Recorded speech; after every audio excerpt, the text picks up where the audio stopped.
morality. We talk about it as if it is a universal language, a timeless compass, something clean, noble, and obvious. We like to believe that morality is an unshakable foundation that guides humanity toward goodness, fairness, and peace. But what if that foundation is not as pure as we imagine? What if morality, especially the morality that dominates our societies today, has its own shadow? What if morality, far from being a universal truth, is an invention that hides uncomfortable realities about power, resentment, fear, and human limitation? This is the unsettling question that Friedrich Nietzsche forces us to confront. He didn't just ask, what is moral? He asked, who benefits from calling something moral? And what weakness or desire hides beneath our moral principles? Nietzsche believed that morality has a dark side that most people refuse to acknowledge, because doing so would mean confronting the truth about themselves, their society, and the psychological forces shaping their values. And so, in this journey, we will explore what Nietzsche saw beneath the surface of morality, a battlefield of power, a psychology of resentment, a strategy for survival, and a story humanity tells itself to remain comfortable. But like all comforting stories, it comes at a cost. To Nietzsche, the first truth we must accept is that morality was not discovered, it was created. Morality didn't fall from the heavens, and it wasn't written into nature. It emerged from human beings, and because it emerged from human beings, it carries all our drives, insecurities, emotions, and contradictions. For Nietzsche, morality is always shaped by the people who create it. It reflects their strengths, their weaknesses, their fears, their hopes, and most importantly, their relationship to power. And this was Nietzsche's first scandalous point. Morality is not neutral. It is not a universal code designed for the flourishing of all. It is a tool created by groups of people to serve their needs. Some morals empower and some morals restrict. Some morals lift individuals upward and others hold them down. What society calls good and evil is not eternal. It is political, psychological, and historical. And once you understand that, you begin to see what Nietzsche saw. Morality is a weapon disguised as virtue. To understand this weapon, Nietzsche takes us back to what he calls master morality and slave morality. Not literal slavery, but psychological frameworks rooted in ancient social dynamics. Master morality was born in ancient warrior aristocracies, cultures of strength, confidence, creativity, ambition, and self-affirmation. In these societies, good meant qualities that expressed power, vitality, courage, excellence, nobility, and the joy of creating meaning. Strength was good, bravery was good, honesty, self-respect, and the willingness to shape your own path, these were good. Bad, in this moral system, simply meant weak, unremarkable, common, ordinary. There was no hatred in this hierarchy, just distinction. The strong did not resent the weak. They simply lived beyond them, unconcerned with their opinions. This morality celebrated life. It affirmed existence. It encouraged human flourishing. But it only flourished among the few who had the power to create their own values. Then came the other moral revolution. One Nietzsche believed reshaped the entire world. Slave morality. This is the morality that emerges not from strength, but from resentment. It arose among those who felt powerless, oppressed, vulnerable, and unable to express their will in the world. These individuals could not physically overpower their rulers, but they discovered a different kind of weapon, moral judgment. They redefined good and evil in a way that reversed the value system of the powerful. Suddenly, the traits of the strong, pride, ambition, self-assertion, dominance, became evil, and the traits of the powerless, humility, obedience, patience, self-denial, meekness, became good. A moral revolution built from psychological reversal. This morality was not rooted in self-confidence, but in resentment toward those who had more freedom, more strength, more vitality, more life. Nietzsche calls this ressentiment, the slow-burning, internalized resentment of those who cannot act outwardly. And here is the uncomfortable part. Slave morality triumphed. It became the dominant moral framework of modern civilization.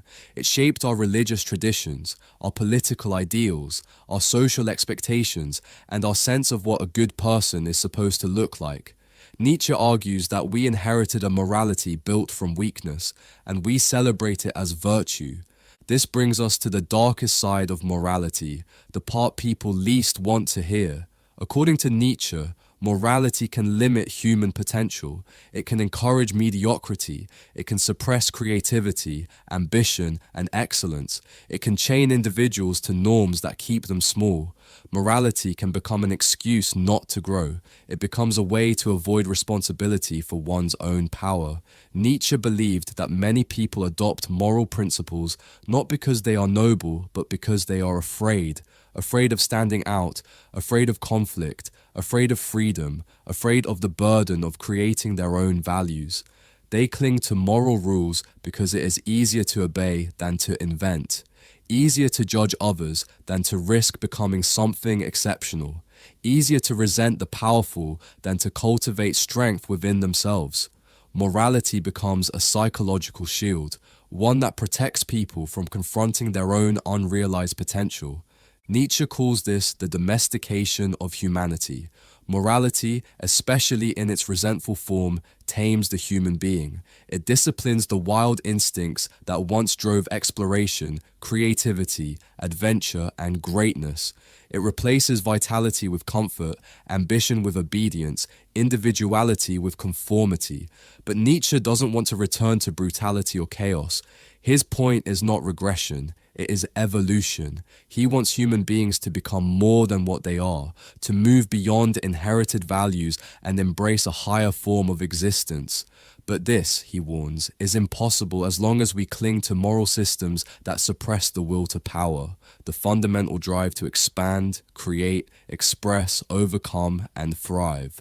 At this point, Nietzsche introduces one of his most misunderstood ideas, the will to power.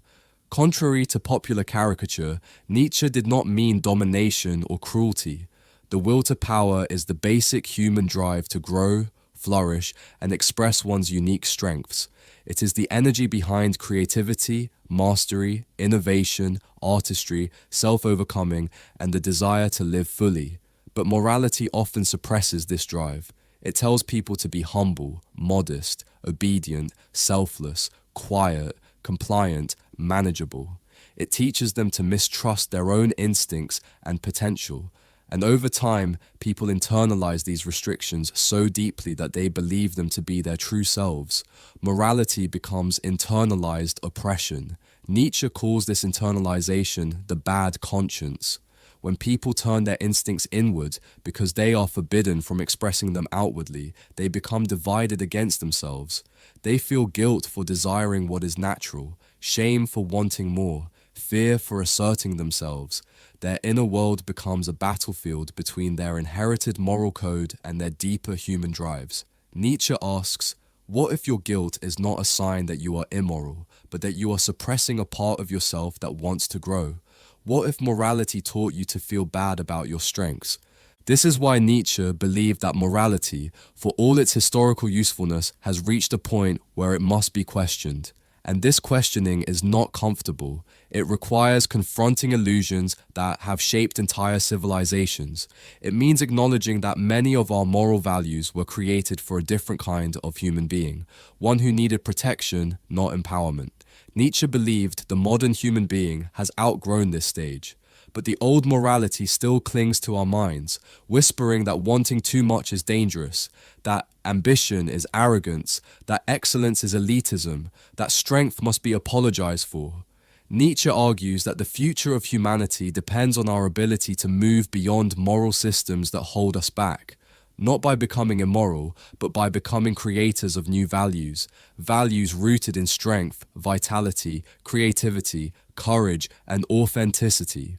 This brings us to Nietzsche's most radical idea, the Übermensch, the higher human, the one who creates values instead of inheriting them. The Übermensch is not a perfect being or a tyrant or a superior race, as some misinterpretations have claimed. The Übermensch is an ideal of self-overcoming, a symbol of human possibility, someone who does not accept moral rules simply because they are traditional, convenient, or socially approved, someone who shapes their own life with intention, who embraces their will to power, who transforms suffering into strength, and who is not afraid to stand apart from the crowd. Someone who is free, not because they reject morality, but because they transcend it. The Übermensch is the human being who takes responsibility for creating meaning in a world where old values no longer hold. Nietzsche's message is clear. Humanity can evolve, but only if individuals are willing to confront the origins of their morality and accept the responsibility of freedom. And this leads to a deeper, more personal question. What parts of yourself have you silenced because morality told you they were unacceptable? What ambitions have you buried because you feared they made you selfish? What dreams have you hidden because you feared judgment?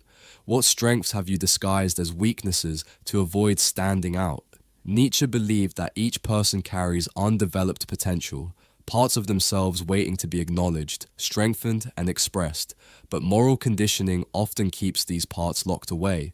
To Nietzsche, the true moral challenge is not obedience, but courage, the courage to become who you truly are. This does not mean rejecting empathy, compassion, or justice. Nietzsche valued these, but only when they emerge from strength, not weakness. He opposed false humility, not genuine kindness, conformity, not community, stagnation, not cooperation. His critique was not against morality itself, but against moral systems that deny human flourishing. The dark side of morality is not that it is evil. The dark side is that it can prevent individuals from discovering their own greatness. It can trap people in narratives that were never meant for them. It can make the extraordinary feel guilty for being extraordinary. It can elevate suffering into virtue and demonize joy. It can convince people that playing small is noble. Nietzsche believed that a humanity afraid of its own power will never reach its potential. And so he challenges us to question the moral voices inside us, to examine whether they represent our true values or inherited constraints, to reclaim the instincts that give life energy and direction, and to build a self that is both free and responsible. Nietzsche's question to modern humanity is simple but uncomfortable.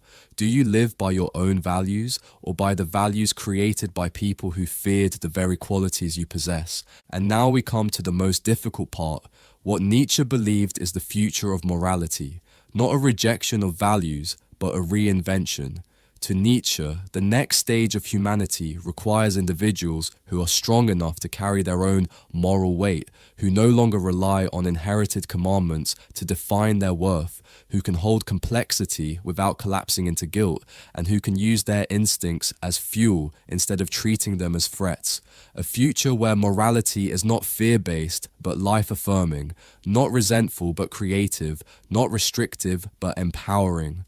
Morality, Nietzsche believed, must be reborn from the will to power, not the drive to dominate others, but the drive to elevate oneself and contribute to a richer world. In this sense, Nietzsche's philosophy is not nihilistic. It is hopeful. He believed humanity could transcend mediocrity and cultivate individuals who expand the possibilities of human life. But this evolution begins with honesty. The honesty to look at the dark side of morality and the honesty to acknowledge how deeply it shapes our thoughts, feelings, and choices. So as we end this reflection on Nietzsche's unsettling message, consider this. The dark side of morality is not something to fear, it is something to illuminate, because only when we understand it can we move beyond it, and only when we move beyond it can we become what Nietzsche believed humanity could become.